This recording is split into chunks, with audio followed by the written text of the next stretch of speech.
All right, guys, so what you got in front of you there is, basic course outline. You guys are grade 11, so you basically know how all this works. I'm just going to go over it really quickly, okay? And then, like I say, we'll get into some other stuff here. So obviously, the most important thing if you're going to be successful in any course, but especially physics, is that you have to be here, okay? If you are one of those people who just goes, I don't feel like coming to school today, and then don't come, this is not going to work out very well for you. Okay, you need to be here. Yeah, there's resources that I make available for you if you're absent and things like that, but they do not replicate physically being in this room when class is being taught.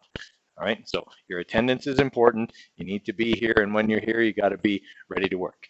All right, so make sure that you are here. If you are not here, then I've got podcasts and Google Classroom and things like that, which we'll talk about later. Okay, that can help you if you were to be, sick or something like that. I mean, everyone's going to get sick at some point. If you're at home and you're like pukey, don't come. Okay, it's A, not going to help you get better, and B, probably make the rest of us sick, and we would all appreciate you staying home and not making us sick. But if you're just having one of those days where you don't feel like it, suck it up, buttercup. Let's get to school. Okay, so make sure that you're here when absolutely you can be. All right, and then lates. Period 3 is terrible for lates. Okay, people go out, they get stuck behind the train or whatever. 12:31, you had best be in your seat. Okay, if you are not, that door will be closed and you will be on the wrong side of it.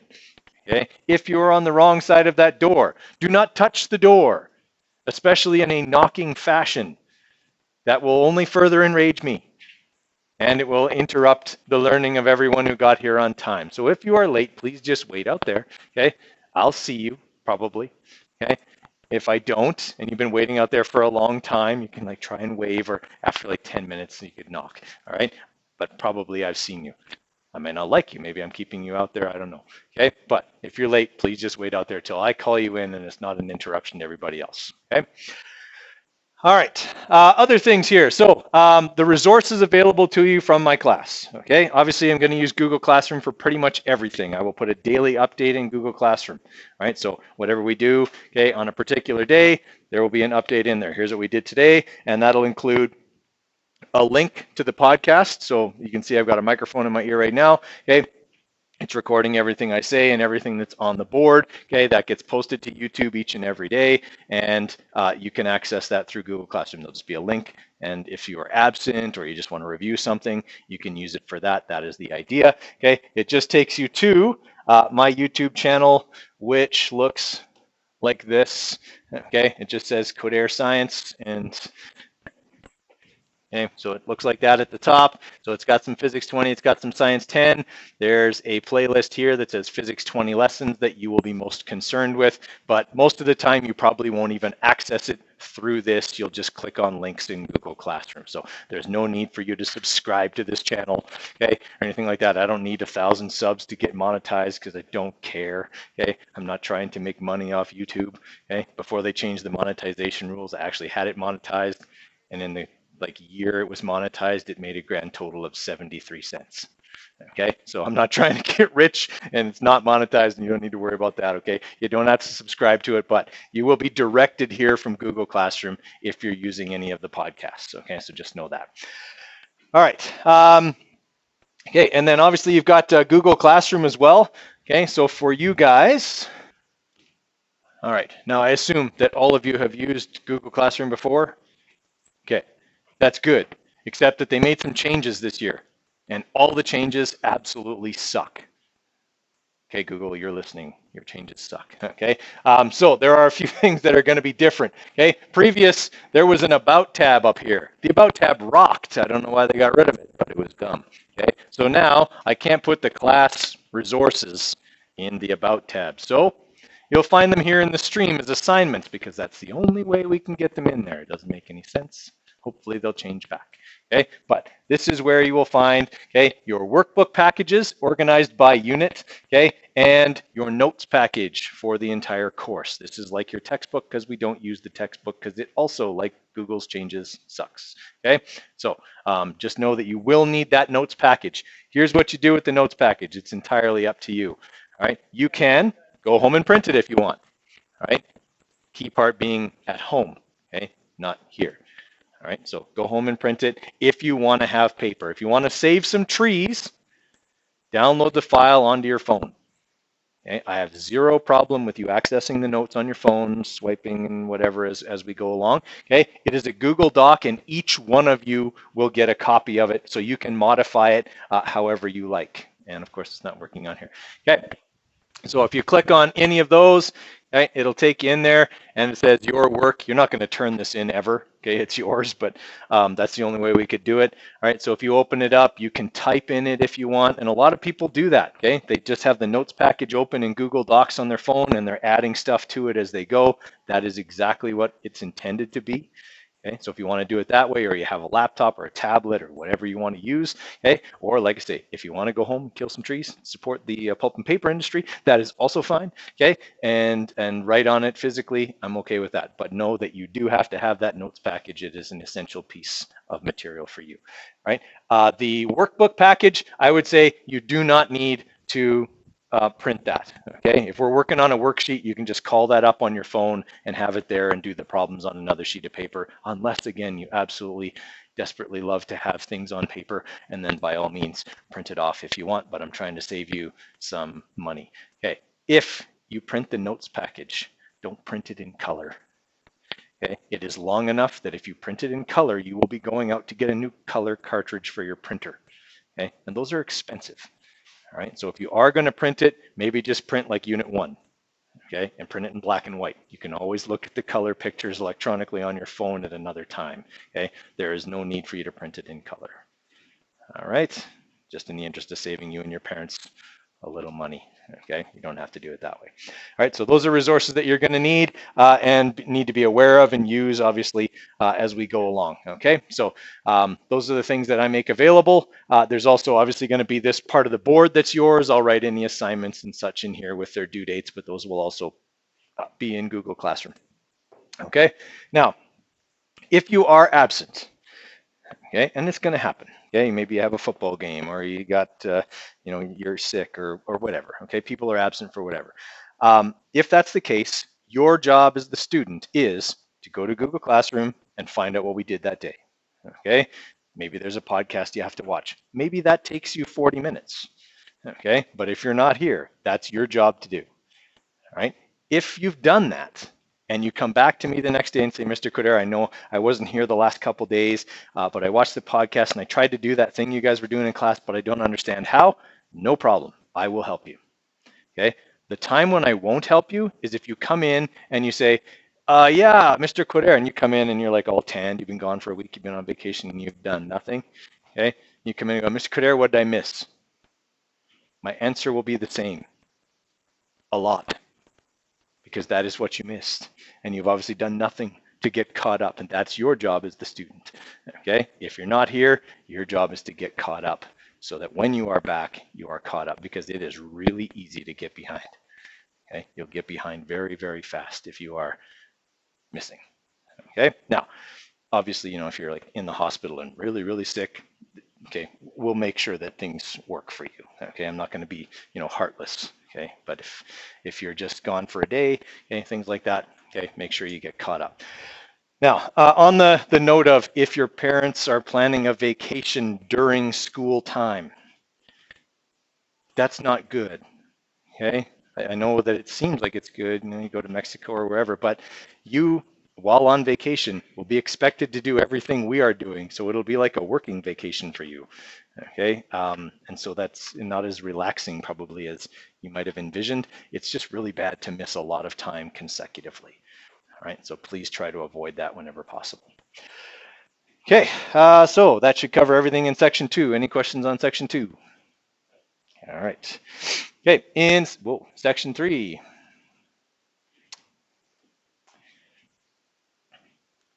Okay, so this has to do with basically just classroom behavior, right? Obviously, respect is important. I don't mean like respect for me, although that's good too, okay? I will always treat you with respect, okay? I expect the same in return, but most importantly, I expect that you treat your classmates in a respectful way, okay? Not making fun of people or excluding people or things like that, okay? This is not the kind of place where that kind of stuff is acceptable. This is a place where everyone is loved, included, and welcome. All right, so we expect that. Okay, listen up. Those are my cue words that I need your attention. So if I say listen up, I expect eyes and ears on me so that I can, you know, get class started. Listen up, it's time to get going. Okay, listen up, there's a mistake on the worksheet. Listen up, the room is on fire, we have to go now. Okay, things like that. Okay, I need your attention if I say listen up. Okay. Assigned work. There's different kinds of work in my class. Okay, there's assigned work that comes in for marks, lab reports, assignments, projects, things like that. And then there's assigned work that isn't checked. Okay, so if we're working on a worksheet and class ends before you're done, and I say, you know, if you didn't finish that, you should probably get it done for homework. That's what I mean. It doesn't mean I'm checking it. I'm not. I don't do homework checks. Okay, but if I say you should probably get that done, it means that stuff is important for you to practice and learn the material. Please get it done. If you choose not to, that is your choice, but understand that all choices do have consequences. Okay, and if you don't do that work, then you're probably not learning all the stuff to the level you should. Okay. The work that comes in for marks, obviously that's very important. Okay, you need to have that stuff done. You have to have it done on time. We'll talk about that later. Okay, and hand it in. Most of that will be through Google Classroom, but there is the odd thing that will come in on paper. Okay, so there's the odd thing that will be handed in on paper to me, but most stuff will be submitted through Google Classroom. Okay.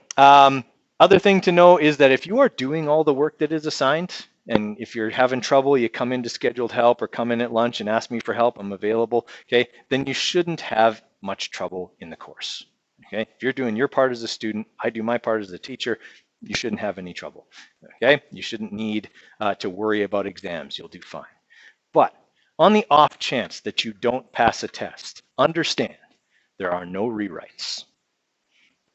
Okay, and the science department's pretty much uniform about that. Okay, there's no rewrites because you shouldn't need them. Okay, if you've been doing what you're supposed to do as a student, you shouldn't need them. All right, now, if something off happens, you and I can work together on that, but understand that there's not going to be a new test for you. Okay, in real life, there aren't do-overs. Okay, I assume that by taking Physics 20, you're thinking of going into something science related. Maybe you're thinking of being an engineer. Well, if you engineer like that guy who designed the bridge in Italy, okay, he doesn't get a do-over. You don't design the bridge right, people die. Okay, you become a brain surgeon and you screw up, people die. There aren't do-overs on things like that. So we're kind of getting you started on real life here. Okay, be ready when a task is presented to you. Be ready for it. Okay, you can't approach a test like this. Oh, well, if I don't do well, I'll just get a rewrite. Then you're not going to prepare right for it. Okay, you got to prepare like it's the only chance you have, because it is. Okay, all right. Fairness versus equality. Okay, this just has to do with how I deal with situations that come up in class. In some situations, it's appropriate to have a blank slate where I treat everybody exactly the same. Okay, and there are some situations where that is absolutely unfair. All right, so know that I know the difference between those situations, and I will always try and treat everyone fairly. Okay, and in some situations, that's going to mean somebody gets something that somebody else doesn't get. Okay, if you ever feel that I haven't been fair, please come and talk to me after class about it. All right, the example I always use here, if you've taken my class, you've heard this story before, okay, is what happened about 12 years ago. I had some kids who had to hand in their lab report, pre-Google Classroom, so it was on paper. Okay, they came up and there was a pile on my desk and there were two people at the end of the line. Okay, and the first guy came up to my desk and to his credit, he was brutally honest with me. I said, why isn't your lab done? And he said, well, I left it till the last minute, he said, and last night the season finale of my favorite show was on and I watched it and then I fell asleep and I didn't get my lab done. Okay, I mean, to his credit, he was honest with me. He could have told me some fib and tried to get away with it, but he didn't. Okay, and I said, well, that's, you know, it's a poor decision. He said, I recognize that. I said, well, then you're going to get the late penalty. Hand it in as soon as you can. Okay. The other person who was standing behind him, I don't know how she was actually standing. She looked like she would have to get better to die. She looked that sick. Okay, and she said to me, you know, Mr. Critter, I did leave it till the last minute. I shouldn't have done that. But last night my parents had this huge fight and then they both stormed out of the house and I had to feed my little brothers and I cooked chicken, but not enough. And we all got sick and we spent the whole night throwing up and I didn't get my lab report done. Okay, so I'm not like completely heartless, but of course I first said, well, that's what happens when you leave something till the last minute, right? Calamity knows you, okay? And it knows when you do something like that, right? But that's kind of circumstances beyond your control. I let I let her hand it in without a late penalty, and she had it in like the end of the day. Okay, but it's pretty rare where a situation like that comes up. Right now, I expect that from the respect part of this, that you don't come up and give me an Academy Award worthy performance with some big long fishtail about how you couldn't get your assignment done to try and get out of one late penalty on one assignment. Okay, I would hope you'd have a little more respect than that. Kind of, take it like a grown-up kind of thing. Okay, but that's the situations. All right, so make sure that you are ready to be accountable for how you do in this course. Okay. Okay, assessment and evaluation. So this has to do with your marks. The first thing is that I'm not going to discuss your mark with you in class in front of the rest of the class. Okay, there are two reasons for that. First off, it's a FOIP thing. I can't talk about your mark when other people can hear about it. And secondly, it's really awkward, because I'm talking to you about your mark and other people are listening, and then they're looking at their sheet to see if that applies to them, and then it's just all bad from there. All right, because I've had people that get really confrontational when they come up, and we all have to save face in front of the rest of the class, and then in that situation I get to win, right? I just tell you to sit up, shut up, sit down, shut up, you don't know nothing kind of thing. Yeah, and that's just ugly. Okay, we don't want that situation. So if you have a question about a mark, come and see me after class or at lunch or something like that. No problem, we can talk it over. Okay. Your marks will be distributed according to the syllabus. We'll talk about that in a minute. Okay. Assignments and labs are to be handed in on time. On time means at the start of class on the due date. Okay, so for you guys, that's going to be 12/31 every day except Fridays. Okay, on whatever day something is due, make sure you have it ready for then. Anytime after that is considered late, like 12/32. Okay, because if it's handed in on Google Classroom, it just cuts off. Okay, after 12/31, anything that comes in is automatically tagged late. Okay, so make sure you have it done ahead of time, okay, and submitted ahead of time. Obviously, sometimes you're like, oh, I couldn't get the submit button to work, Mr. Coder, and you're standing right in front of me, and I can see on my computer that it's done. Then not to worry, okay. But if you're handing it in, I can see that it's been edited at 12:35. I know you didn't have it done. Okay, so just make sure you get it handed in on time. All right, the late penalty in my class is immediate, and it is 30%. All right, there is a couple of reasons for that. The first reason is that you will always get your assignments back the next day. Okay, you ask anyone who's taken a class of mine, and that is true 100% of the time. Okay, you always get your stuff back the next day. Okay, so if I can turn around 30 labs in one night, okay, you can certainly get one lab report done in like 3 days. Okay, and I never ask for something to be due the next day. All right, I always give a bare minimum of 2 school days before I ask for something to be due.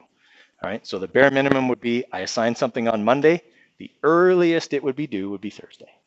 Okay, that gives you 2 school days, Tuesday and Wednesday, okay, in between. Not that you get class time, but okay, you'd get that much time to plan. Okay, I got to work on Tuesday. I got football practice until 5 o'clock on Wednesday. I got to work on it at like 7 o'clock.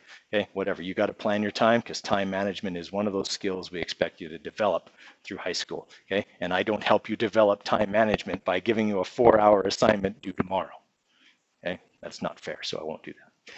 And I won't give you a 4-hour assignment either, because I can't imagine what that would be or look like in physics. Okay, so you have lab reports and things like that. All right, the other reason is that when I'm handing it back the next day, I'm going over it with you.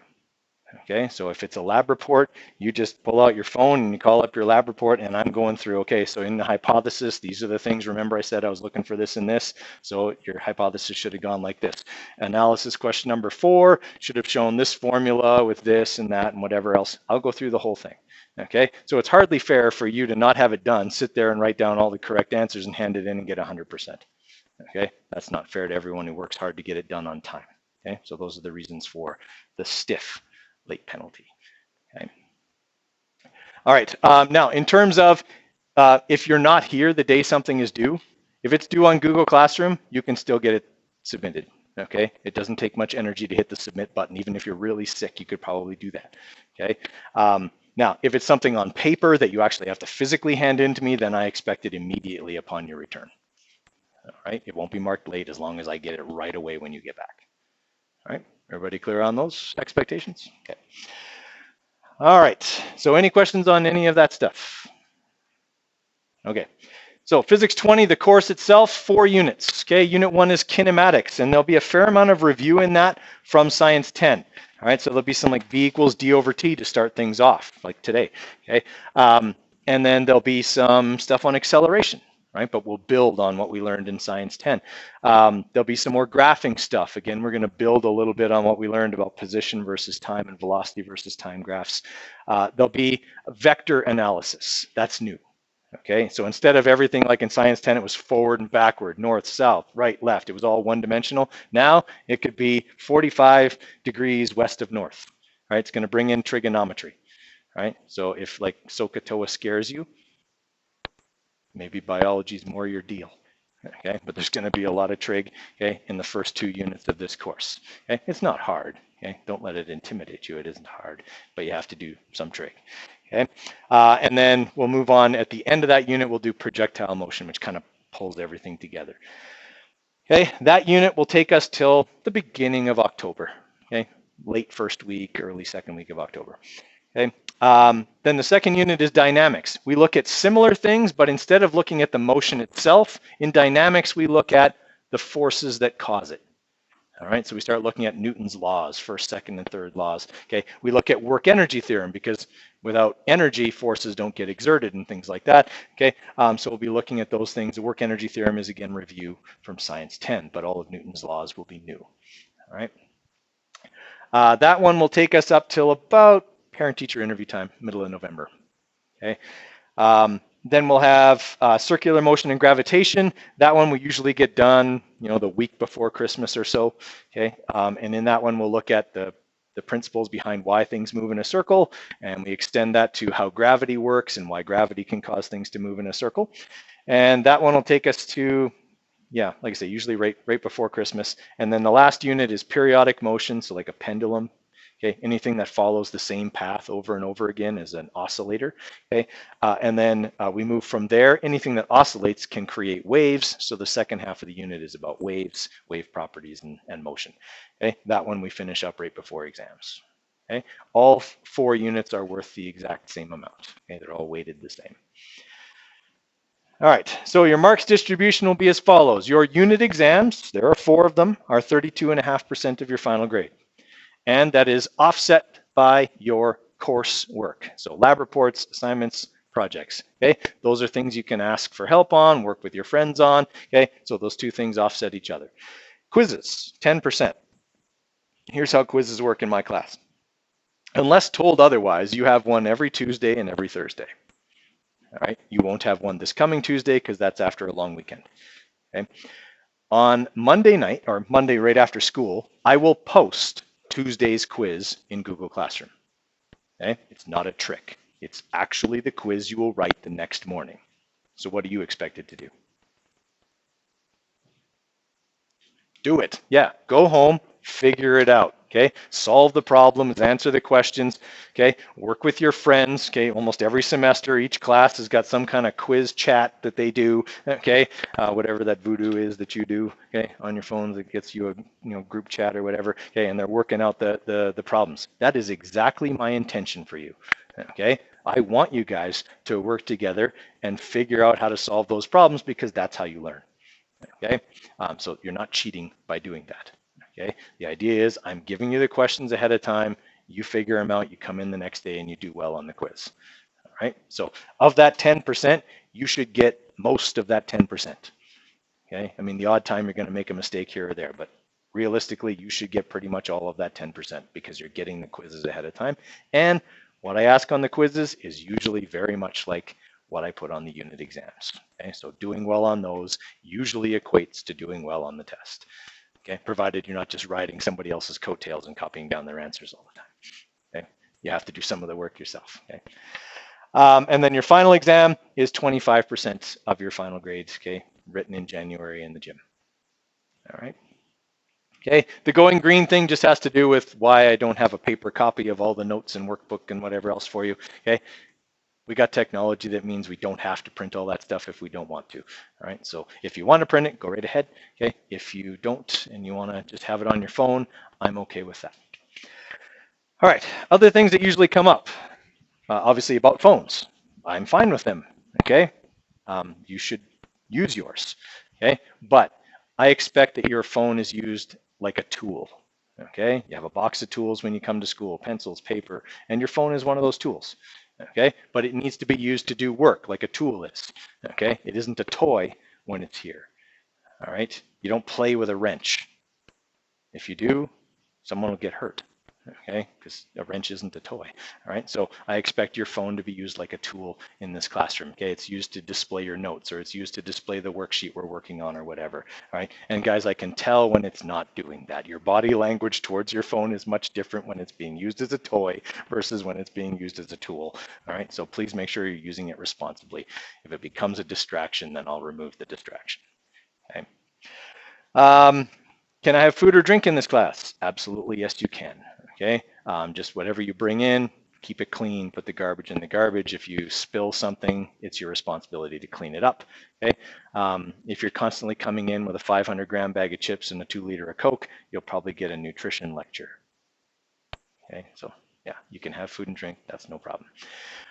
Closest bathrooms, you guys already know. Girls' bathroom's right outside the door. Boys' bathroom is one door down. Okay. Fire exits for this room. Our primary fire exit. Okay, we go out by the stairs. Okay, the stairs that go up, don't go up. Okay, go past them and out that door to the back parking lot. Okay, and that means like in the parking lot, not in the fire lane, or you'll get run over by the fire truck. Okay, so go over the road, through the ditch, and into the student parking lot. That's where we will meet. Secondary fire exit is the end of this hallway. All right, so if for some reason that one is blocked, okay, then we go out this one. The reason this one is secondary is because there's a lot of classrooms it has to handle, and it's quicker for us to go out the other way. Okay, tertiary fire exit. Both of these are blocked. Don't panic. We go out the front doors. Okay, if those are blocked, the window is very big. All right, I will throw a desk through it, and we will get out that way. Okay, so we're all good. No one's going to be stuck in here. Okay, other things. Can't think of any. Hey, you guys got any questions? Anything you need pressing answered? All right, for tomorrow. Okay, you're going to need at least Unit 1's notes. All right, we're going to go over some of them today, and that's fine. You won't have them, but that's fine. Okay, you'll need Unit 1's notes at the bare minimum. Okay, and you'll need the Unit 1 worksheet booklet. Okay, starting tomorrow. Okay. All right. Oh, what else do you need for this class? Okay, pencils are probably preferable to pens because we do a lot of mathematical calculations. Being able to erase mistakes is good. Some paper, right? Obviously, you'll have the notes electronically, but you need to be able to write other things like the answers to your problems and stuff like that. Calculator-wise, okay.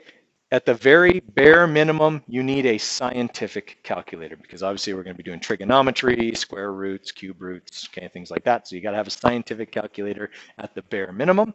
Okay, if you already have your TI, whatever number we're on now, okay, 150, I don't know. Okay, but if you have that, that's more than enough. Okay, but you do need at least a bare minimum of a scientific calculator. Okay. In terms of using your phone as a calculator, it starts making your phone do a lot of stuff because you got the question and then you're using it as a calculator. It's best to have a separate calculator, okay? Especially when it comes to be unit exam time and you can't have your phone, okay? You can't use your phone as a calculator on the unit exam, and you don't want to be doing long division on a unit exam on paper, okay? So make sure you have a separate calculator. All right, so let's have a look at our first lesson here.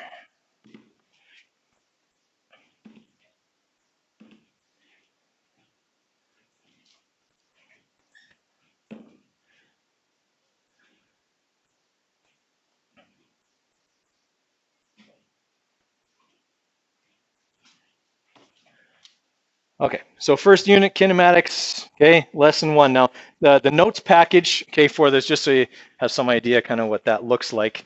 Okay, your notes package file for this.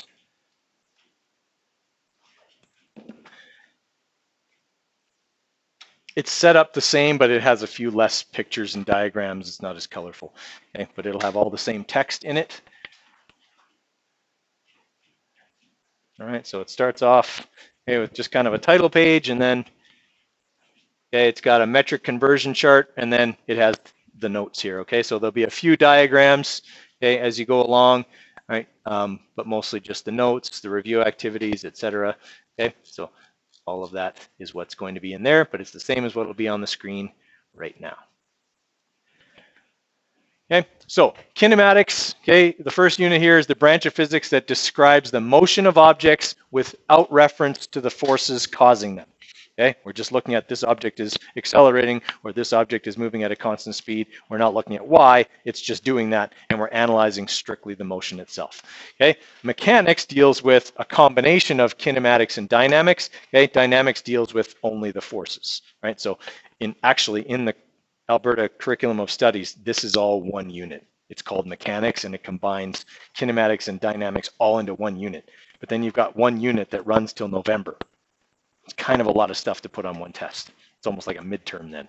By the way, you don't have a midterm. I don't believe in midterms. Not everyone agrees with me on that. I like to think of them as wrong. But okay, so we can agree it's okay to not have a midterm.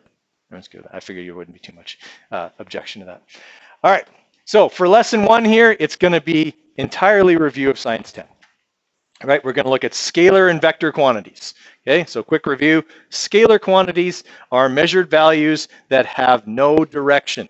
Okay, they have a magnitude only, well, magnitude in units. Okay, but no direction is conveyed. All right, so remembering from Science 10 that scalar quantities would be things like distance, speed, energy. Okay, those are things that are scalar. Time is also scalar. Okay.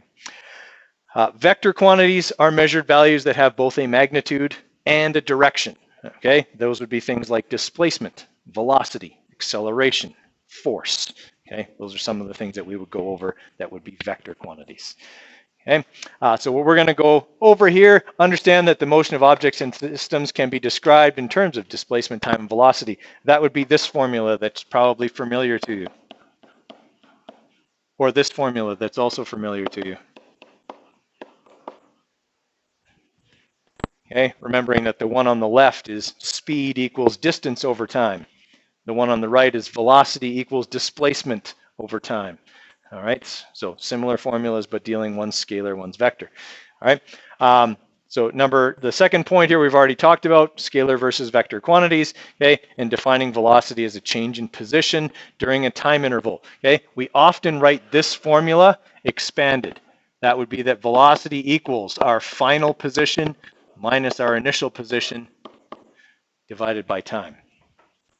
Okay, because displacement is your change in position. Okay. That stuff, at least looking or sounding vaguely familiar.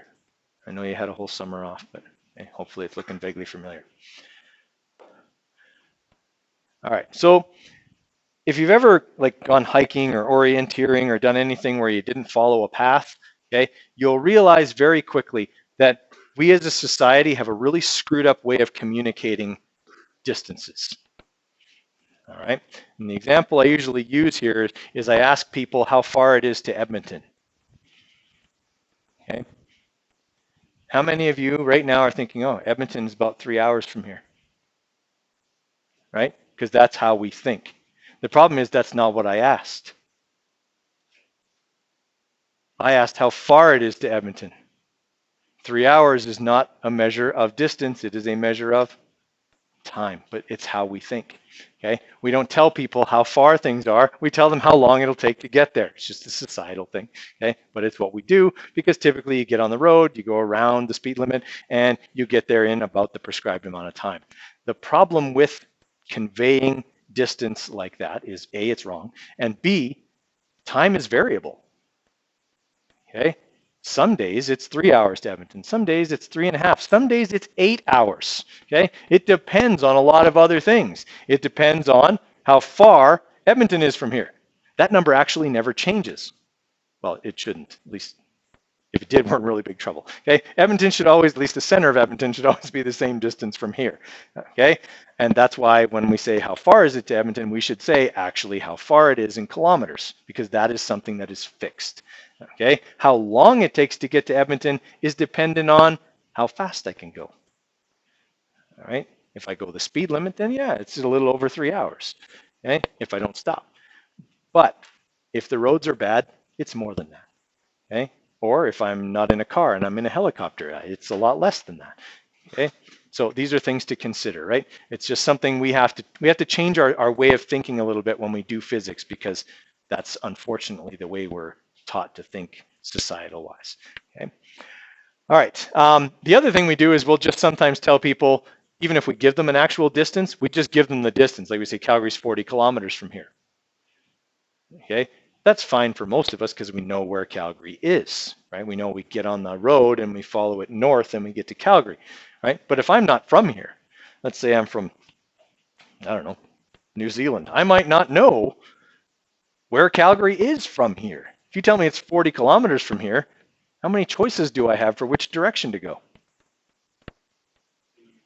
360 choices. Now, granted, from Okotoks, probably 80 of those would get me to some part of Calgary, okay? But I've got 360 degrees in which I could walk, okay? Not drive, but walk, okay? In order to go somewhere, right? Not all of those are going to end up in Calgary, right? So we have to sometimes be a bit more specific, and then we would use maybe a vector description.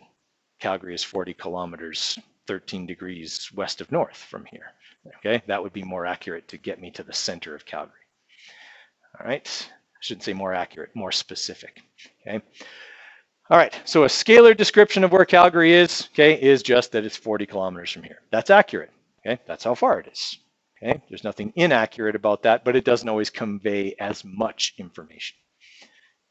All right. Okay, a more descriptive description would be if I gave a vector quantity or a vector description of it's 40 kilometers, 13 degrees west of north. Okay, because if Okotoks is here, and you can see that Calgary is northwest slightly. Okay, or at least the center of it is, okay, from here. All right, questions on the difference there? Okay, hopefully that's review of Science 10, scalar versus vector. All right. So let's look at this situation here. Okay, let's say that I need to go from my house to Walmart. All right, unless I live right behind Walmart, I don't live right behind Walmart. Okay, but let's say if I don't live there, I have to walk to Walmart. Can I walk in a straight line? No. Okay, unless I live like directly behind it, I cannot walk in a straight line to Walmart. Okay, I'd be walking through walls and other trees and things like that, which I can't do. All right, so I would have to follow some combination of roads and streets and paths and whatever in order to get there. So my path might look something like this black path. Okay, so let's just say that when I walk that black path, it ends up being exactly 4 kilometers. Okay, does that mean that Walmart is exactly 4 kilometers from my house? No, the route to Walmart is 4 kilometers. But Walmart is less than that in a straight line from my house. Okay, so this black line would represent the distance that I have to travel in order to get there. Right? But the shorter, more direct route, the purple line, would be my displacement when I go from my house to Walmart. And it's less. In a straight line, it would be 2.8 kilometers, 38 degrees north of west. Which means that I actually live like somewhere out by the Legacy Fieldhouse, which I don't, but let's just say that's where I was. Okay, so that's where I would be displaced. That would be my straight line change of position from start to finish. Okay, everybody kind of follow me there on the difference. Okay, so while these two things are talking about the same trip, they're talking about the same trip from different points of view. Okay, they are both equally accurate. Okay, equally useful, right? But one is viewing it from a vector perspective, the other from a scalar perspective. All right, so let's say then that trip takes me a half an hour. What's my speed? How fast am I walking?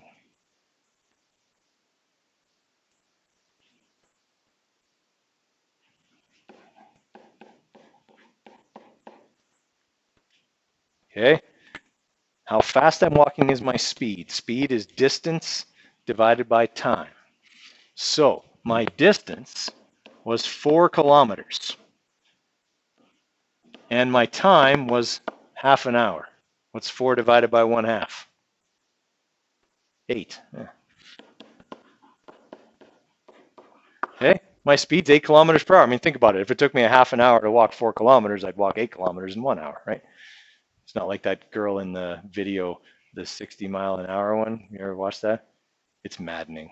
You can watch it sometime. I won't play it because it just annoys the heck out of me. You should really watch it, though. It's funny. Okay. All right. So that would be a speed of 8 kilometers per hour. Now, what's my velocity? Same number or a different number? Okay. When I calculate velocity, it's displacement divided by time. My displacement's not 4 kilometers, right? I had to walk 4 kilometers. But we already said I'm not actually 4 kilometers from my house. I'm only 2.8 kilometers, 38 degrees north of west from my house. Okay, so if I want to calculate my velocity, that's what I have to use. 2.8 kilometers at 38 degrees north of west divided by half an hour. Okay, which means then that my velocity is 5.6 kilometers per hour. Do I have to add anything else on that? The direction, right, at 38 degrees north of west. Okay, remember, velocity is looking at the same trip, but from a vector perspective. Okay. Everybody understand why the direction is the same? Okay, right. I displaced myself from here to here, which means my velocity also has to be in that direction. If it's not, I'm effectively saying I could move south by going east. Right? That's not possible. I can't have a velocity east and end up with a displacement south. Right? They're not the same. Okay, so velocity and displacement will always have the same vector. Okay, they have to. All right. The other way to look at it would be mathematically. Was there anything on the bottom of this division operation that would cancel that direction? Right. So then it has to stay. Right. Okay. I get to Walmart, and I'm old, so my mind doesn't work as good as it used to. And I get there, and I'm just about to walk in the front door, and I realize I don't have my wallet. Okay. And I'm not a person that just goes in to walk around and look at stuff. So I just turn around and I walk home. Okay. I follow exactly the same path, and I walk at exactly the same rate. I end up back home a half an hour later, having accomplished nothing. Okay. What's my total distance traveled?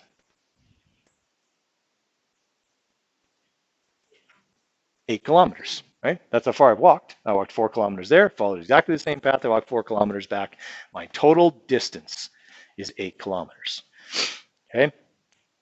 The whole trip took me an hour. Is my speed still 8 kilometers per hour? Right? I walked 8 kilometers in 1 hour, so my speed's 8 kilometers per hour. Okay. When I get back home, what's my displacement? Yeah, it's 0. Right? Because what's my change of position from my house? If I end up back at my house, has my position changed? No, I'm back where I started. Okay? So remembering that displacement is your change in position, my change in position is 0. I haven't gone anywhere because I returned back to where I started. So what's my overall velocity then?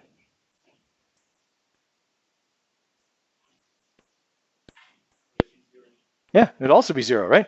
Velocity is displacement divided by time. If d is 0, this has to be 0. Agreed? Okay. And I have no direction either because I've come back to where I started. Okay. My displacement's 0. There's no direction to that because I haven't gone anywhere.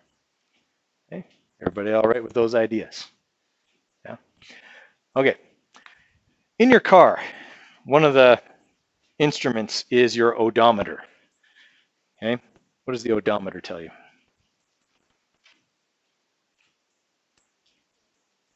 Right.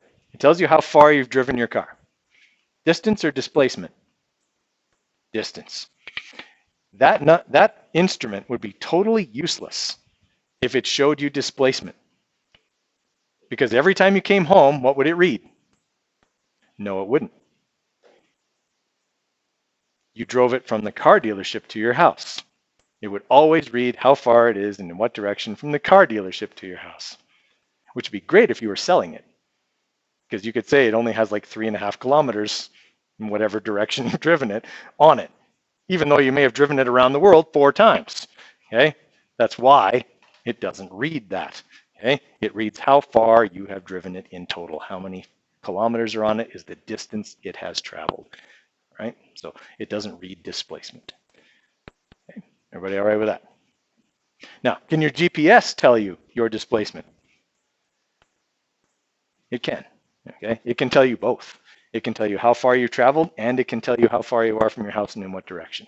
Okay, it will look at your trip from both points of view. Most of the time, though, we look at it still from a scalar point of view. Okay, signage. Okay, in Canada, in general, okay, our signs, do they tell us scalar or vector quantities?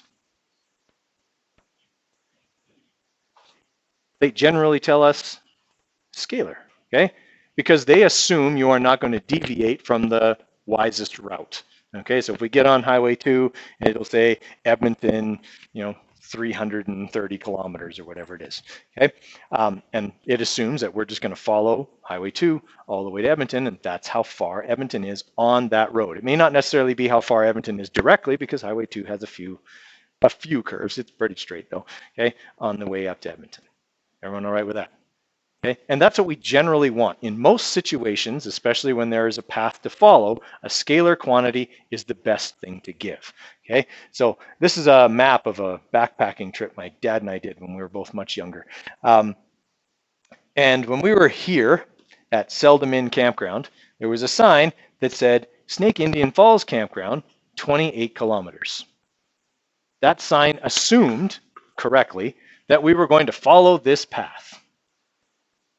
And that would be about 28 kilometers.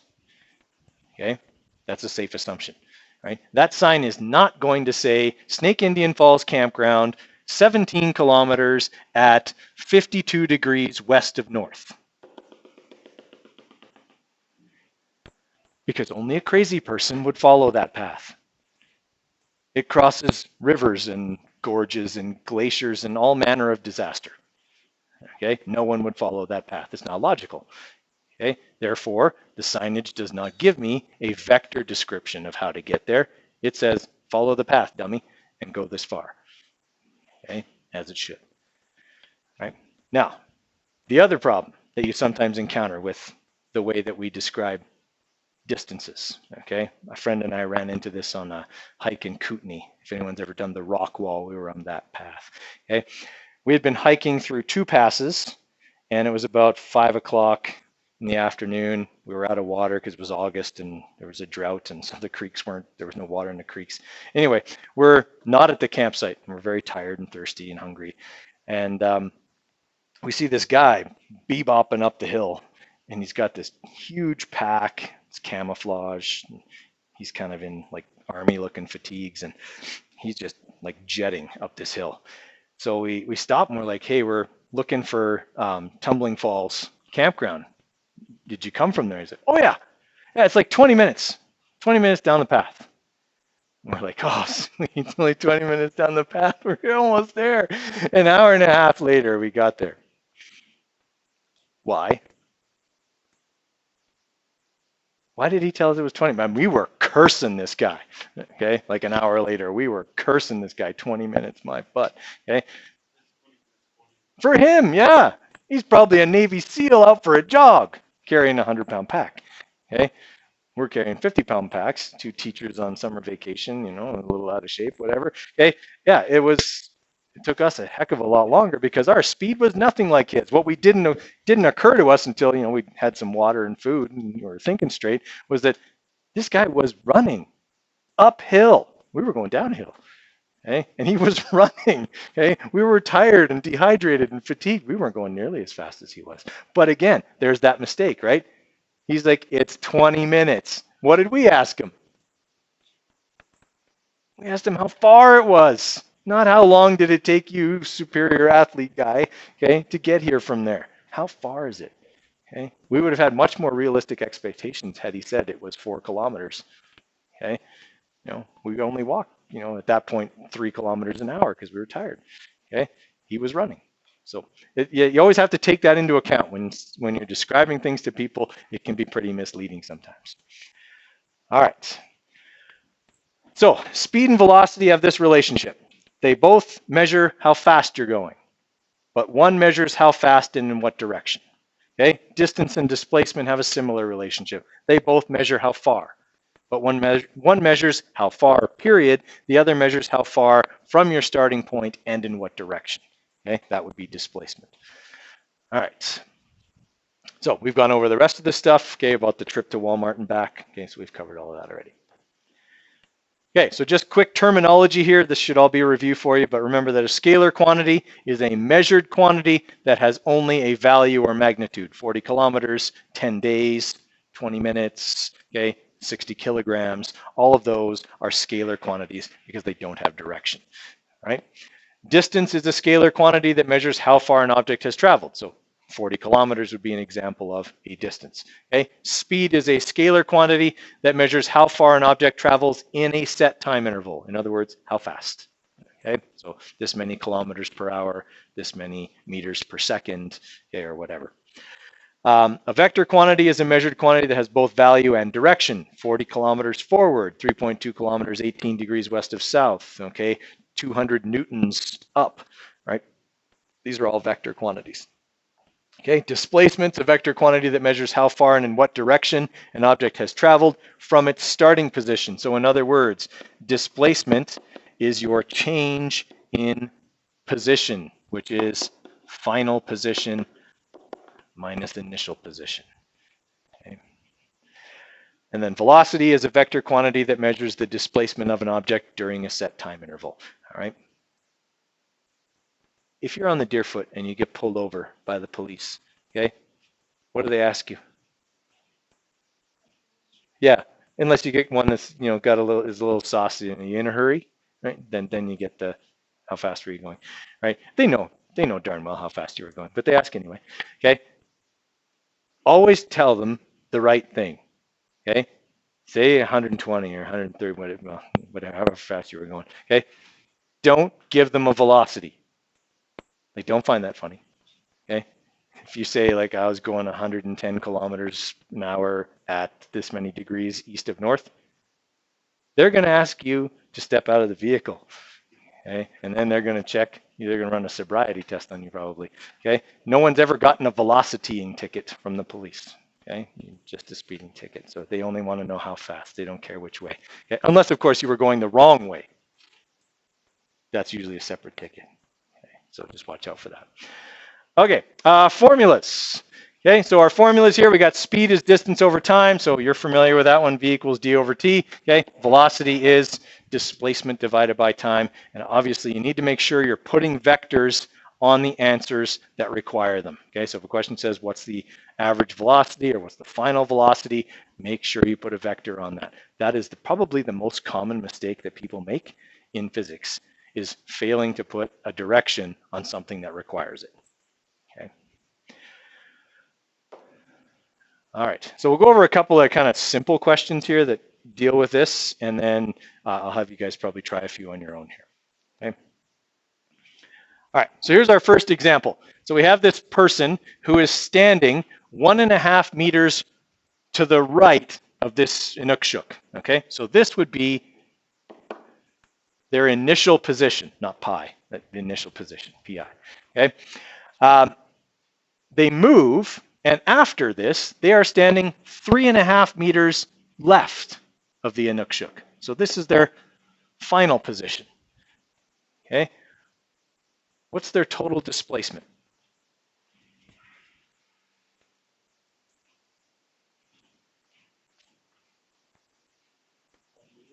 Five meters. 5 meters left, right, okay? 5 meters is their distance. That's how far they went. 5 meters left is their total displacement, right? Because they started here and they ended here. So essentially, I'm saying displacement, okay, is final position minus initial position okay? But one is left and one is right. So one is negative and one is positive, right? So my final position is negative 3.5 meters, okay, minus positive 1.5 meters. Well, negative 3.5 minus positive 1.5 is negative 5 meters, right? I can't write it as negative because the question didn't give me positive and negative, it gave me left and right, okay? So then I would transpose that to 5 meters left. Okay, that would have been like one of the first ones you would have done probably in Science 10, one of your most basic displacement type questions. Okay. All right, I want you guys to try these 3 questions. The answers are down there. Okay, you can check your work as you go. Okay, you probably will want to diagram them. All right, in fact, we'll do number 1 together just to kind of illustrate here.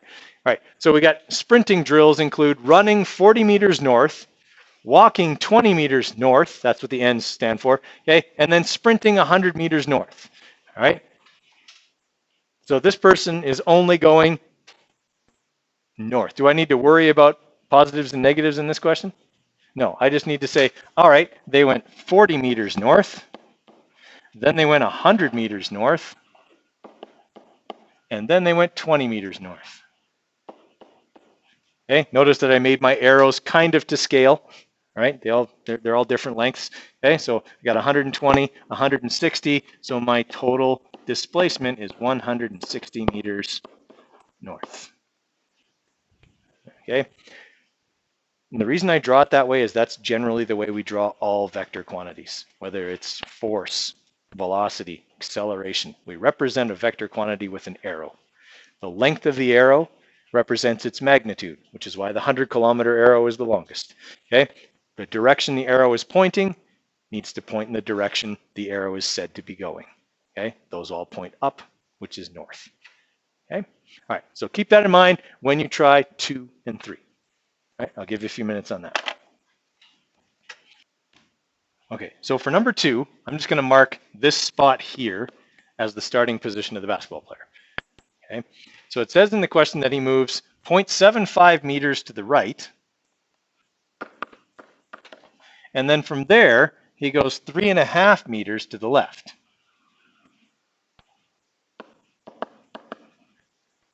Okay, so he traveled 3.5 meters left and 0.75 meters right. How far from his starting position is he?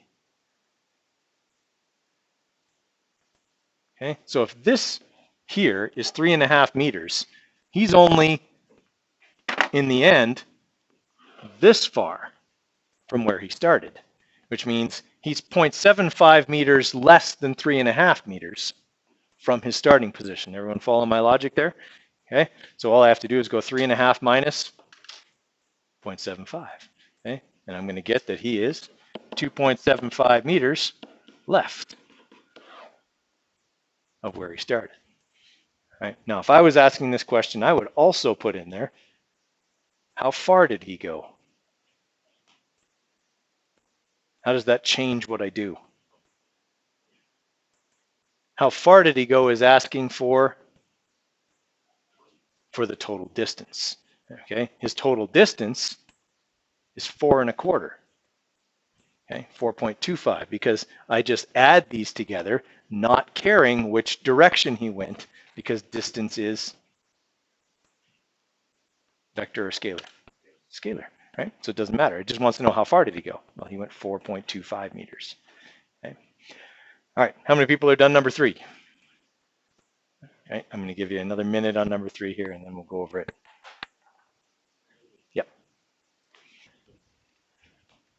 Okay, so on number 3, okay, we've got a bricklayer who's sweeping cement back and forth, okay, across the bricks. Okay, she swings her hand back and forth a distance of 1.70 meters 4 times. So that means that essentially we're saying she started here and she moved 1.70 meters this way and then back 1.70 meters this way, and she did that 4 times. Okay, so what's her total displacement? 0, right? She goes there and back 4 times. She still ends up back here. Okay, she technically hasn't moved at least the trowel, which is I guess what they were looking at. Okay, more in any distance. It came back to where it started each time. Okay, and then if we want to figure out how far in total she has moved it, okay, we multiply 1.70 by 4. Okay, so essentially she did this. So I guess that's not back and forth 4 times. It's out and back, out and back. Okay, if it was back and forth 4 times, it'd be twice as many.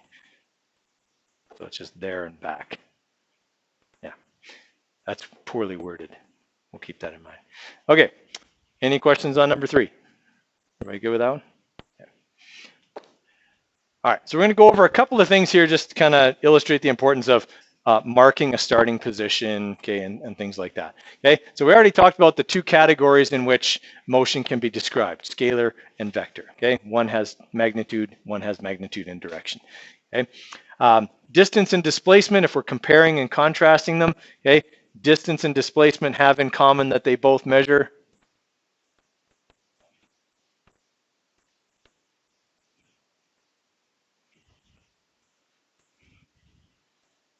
what do they measure? What do they measure?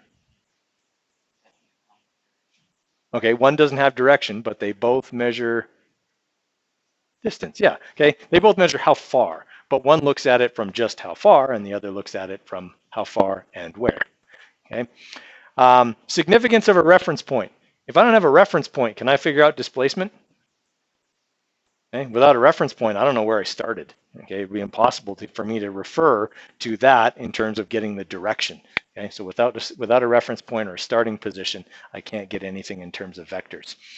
All right, now for number 4 here, we're going to draw a seating plan, okay, that uses the statements below. In fact, I'm going to let you try it first, okay, and then I'll do it up here. Okay, so you've got these statements. I want you to draw this table. All right, essentially we have like a long table here. These people are in a horizontal line. I want you to put them in their proper positions on a diagram, okay, using just these statements. Okay, give you a minute or 2 on that one. All right, so let's have a look at this one here. So we've got Chad is 2 meters left of Dolores. Do I have any idea where Dolores is? I don't, but she's my reference point, so I just have to put her somewhere. Okay, that's the trick to this question is you don't know where Dolores is, but you have to deal with it. Okay, so I'm going to write that Dolores is here. Okay, and Chad is 2 meters left of Dolores. So I'm going to go, all right, this is 2.0 meters, and that's where Chad is. Okay, Ed is 4.5 meters right of Chad. So how far right of Dolores is he? 2.5 meters. Okay. That's Ed. Okay. Greg is 7.5 meters left of Chad.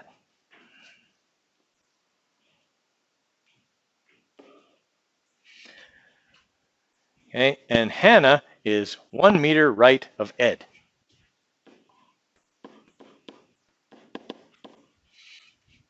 All right. What is the displacement of a teacher who walks from Greg to Hannah? All right, well, if they start here at Greg, that would be their initial position. They're going to walk 7.5 meters to the right, 9.5 meters to the right, 12, 13, okay?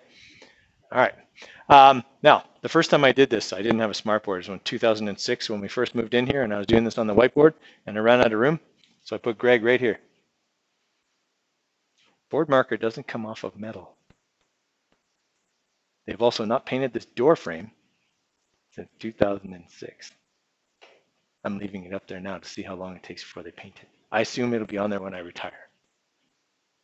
Okay, so everyone follow how we did that one, okay? The reference point for the whole question is who? Dolores, okay? Dolores is the one, okay, that is the reference point. Without her, we don't know where anybody else is.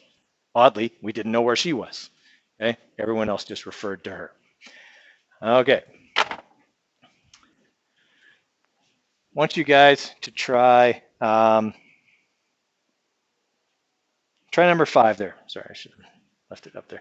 Okay, a person's displacement is 50 kilometers west. Okay, what's his final position if he started at 5 kilometers east?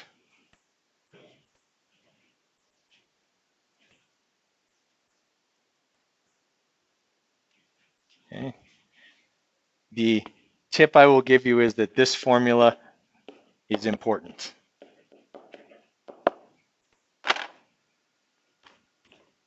Okay, so this question, it's important for me to write down what I'm given.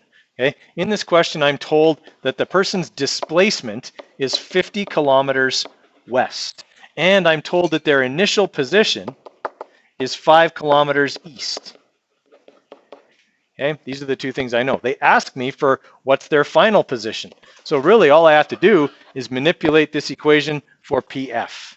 Okay, as that's what I'm looking for. So to manipulate, I do the opposite. So I add PI over to the other side. Okay, so D plus the initial position equals final position. But I have to remember that this is a vector situation. I'm going to make west negative. I'm going to make east positive.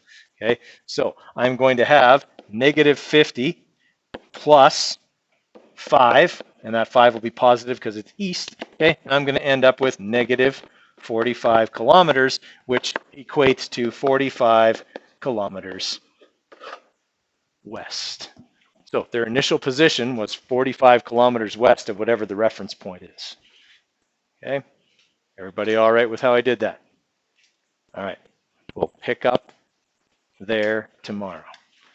Okay. Make sure that for tomorrow, you've got the worksheet booklet file on your phone, okay, notes package file or printed or whatever, okay, your choice, but you need those two things for sure for tomorrow.